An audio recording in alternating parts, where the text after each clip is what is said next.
Hi everyone, welcome to another episode of my Beatles Finds, and we're going to dip in once again to that collection that I've been talking about. That's a huge haul, and it's going to be going on for quite some time yet, so don't know when I'll ever get free of it, but it's like a feast or famine, and like I say, right now it's feast. So, let's go to the latest acquisitions from that bundle. First off, here's a copy of Meet the Beatles, US, in really beautiful shape. I had to buy it. I already have a few copies of Meet the Beatles in nice shape, but when I see the price is right and it's really in great shape, I can't leave it there. It's as simple as that. Now, I have a book back on the shelves there. It's blocked right now, can't get at it, that will tell you what pressing it is. Now, I know usually Meet the Beatles has a blue inner sleeve, so I don't know if this is already like a little bit of a hint that it's not a first press. It's probably not, but I can't get at the book, and the book will tell you all the different labels. But this is so clean. I can't tell you how clean this record is. And of course, I'm going to give you a better look at the label, and those of you who can freeze this can tell me what you think it is, what press or whatever. I'm thinking it's not the very first. It's a mono copy, but really in great shape. So clean. As I say, whether you have them already immaculate or not, if the price is cheap enough, why not get another one? Okay, this is an interesting item from Canada, I believe, and it's relatively new. This is from, I think, 2017. This says Collector's Edition, The Beatles Hits Volume 1. Now, I haven't opened it. It's sealed, and I'm pretty much betting when I do open it, because I do want to find out. I'm pretty much betting, of course, this is just going to be typical songs, the regular catalog here. I don't think we're going to get any odd variations on the songs, but that's why I picked it up for the cover. Sometimes the cover's just cool, and it's hard to leave it there, and I know a lot of you collectors will know what I mean. Here's Volume 2, same deal. And of course, we've got a very, very newly broken in Ringo. You can always tell because his hair is not quite the Beatles style yet. Got that gray streak in there. So, really nice photo here.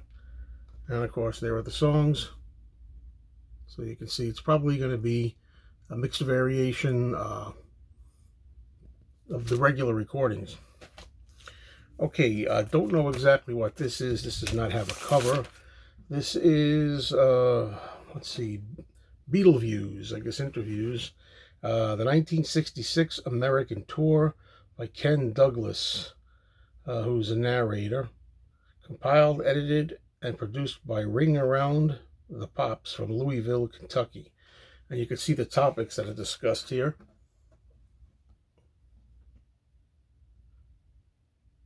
And then the second one looks like there's some stuff by Paul. And then we have, looks like Jim Stagg. But didn't know what this was. Nice to have interviews.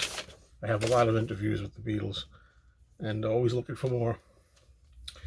This here, I think, is a Beatles fan club record of some kind. Oops. Yeah, the sleeve opens up on this. I have to kind of fix it.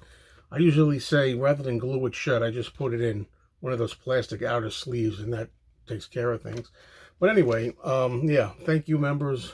This is a fan club record, and there's stuff here like Beatles at Miami, John and Paul talk about songwriting, World Command performance, Lennon reading poetry, George about sitar playing, Let It Be dialogue, John being a DJ in 1975, an Alan Williams interview. So there's a whole bunch of good stuff here, a little potpourri, a mixed bag. You got a little bit of this and a little bit of that from group and solo.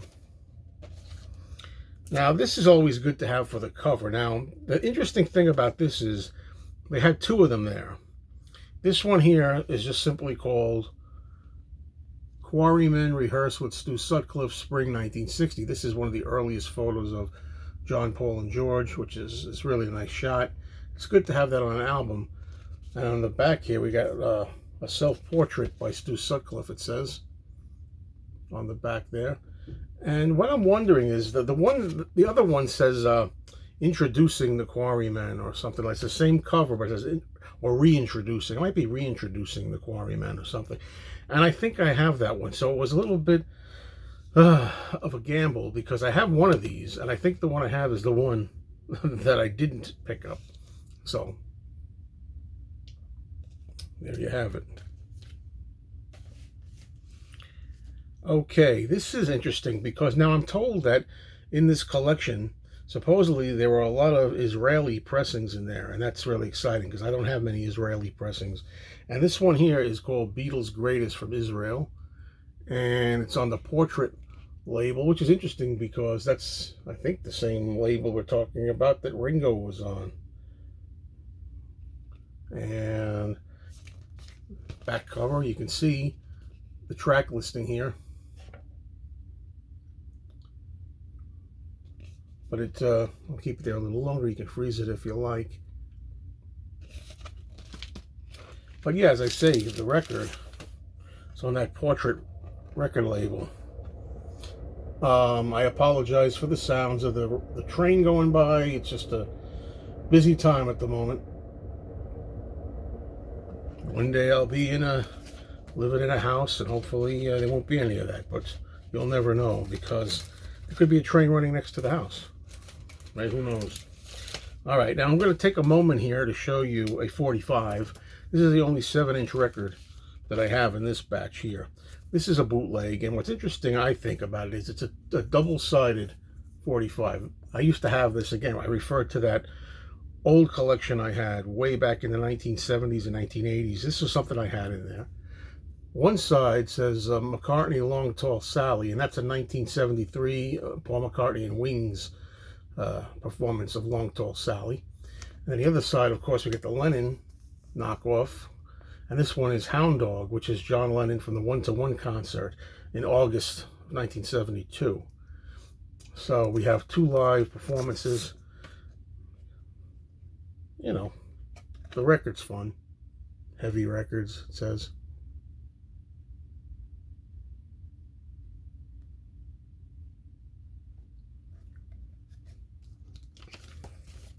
Okay, every once in a while, we accidentally buy something we have already, and that happened to me.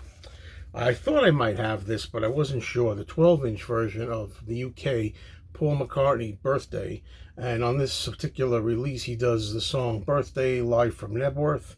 He does Good Day Sunshine from Montreal Forum in 1989. He does P.S. Love Me Do, not one of my favorites, from 1990.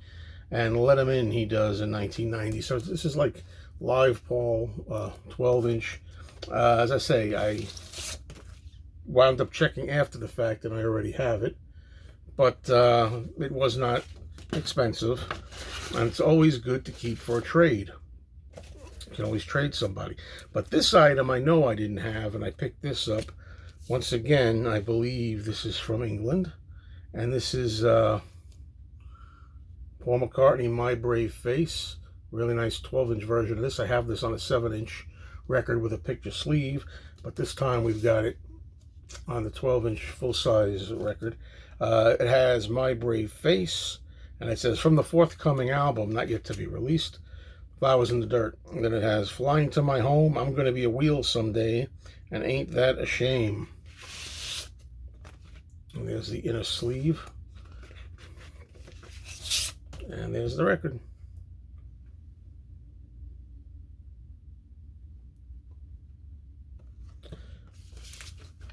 Okay, I had to check to be sure of this one, if I had this or not. I don't have this, I believe, which is strange. I thought I did.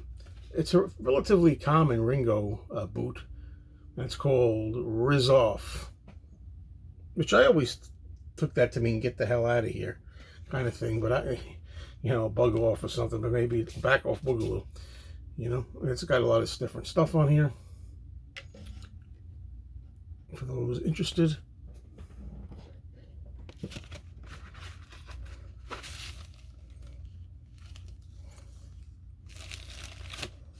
yeah, apparently I needed that. Now, next up we have a Paul McCartney item. It's a 1975 Japanese reissue, and it has the Obi strip. First, let me just take something off here that I neglected to remove before. I'd like to remove this. All right. And it's the McCartney album. And this is the Obi strip, which is not placed on. I have to place it on. And of course, these things are really cool for the Obi strip. Most collectors will tell you that's why they get them. They get them because of the Obi's Japanese albums. Yeah, there's a little folder there, kind of folded over. It's not torn, it's just folded. And it's the usual gatefold.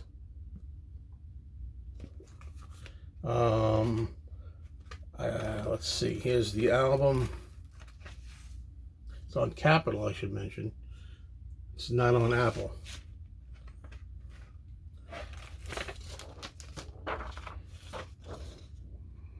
It's got a paper insert with the lyrics, Japanese and English.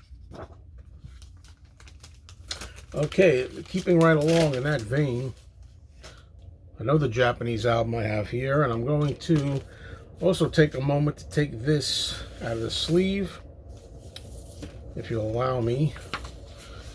It is, hold on a minute, a 1976 Japan first issue, I think this is, and it also is going to have an Obi strip, and as soon as I can get the price tag off it, I'll be okay. All right, here we go. Ringo Starr. This Obi is attached still. It slides right on and off. Blast from Your Past. You know.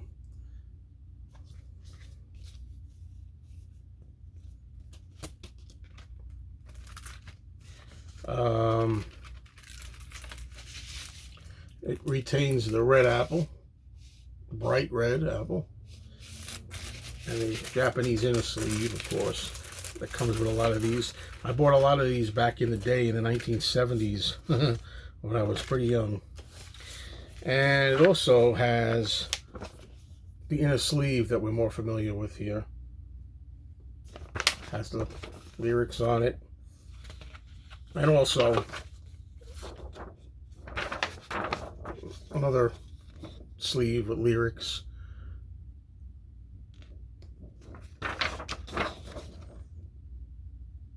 Advertising other Ringo albums in the series. All right. Moving along here. I have a bunch of these, and luckily for me, I did this. This is not a repeat. I have about 30 of these. There's God knows how many. It was a radio show that was out. It came on the radio from Westwood One, 1988, 1989, 1990, 1991, 1992. I don't know how many years it went. I think 88 to 92, maybe more. The Lost Lennon tapes. But what this is this is the complete show. You know, it has the Westwood One radio networks, and it has all the commercials and the talking. The host is Elliot Mintz, a friend of John, personal friend of John and Yoko, who worked for the Lennon Estate and still, I think, does. Yeah, so this was a show that I needed from 1990. Okay, we're coming to the end here. Last couple of items here. This is a compilation, Best of the Beatles songs, sung by Motown's greatest stars. And you can see some of the people there. It's a compilation of different artists doing Beatles hits. And I like that. I love getting albums by, and records, performances of Beatles songs by other people. You know. Motown label, classic. And the last item I want to show you here is in the same vein. This is called the Lennon and McCartney. I know how to say his name after all these decades. Lennon and McCartney Songbook. And there's some of the people that are featured there. And you can see who they are. The back has a shot of John and Paul, very nice. And the gatefold is also nice, has some nice photos on it. And yeah, we get a lot of artists here, a lot of different covers. I don't even know where to begin. Emmylou Harris, Aretha Franklin, Otis Redding, the Flaming Groovies, the Dillards, Wilson Pickett, Judy Collins, Mamas and Papas, Ike and Tina Turner, on and on and on. A double record set, 2 LPs. Very, very nice. And yeah, I certainly have my collection really getting complete as far as artists doing Beatles songs. Okay, so that's it for this edition of Beatles Finds here. So thank you all for watching, and I'll be up with another video fairly soon. Take care.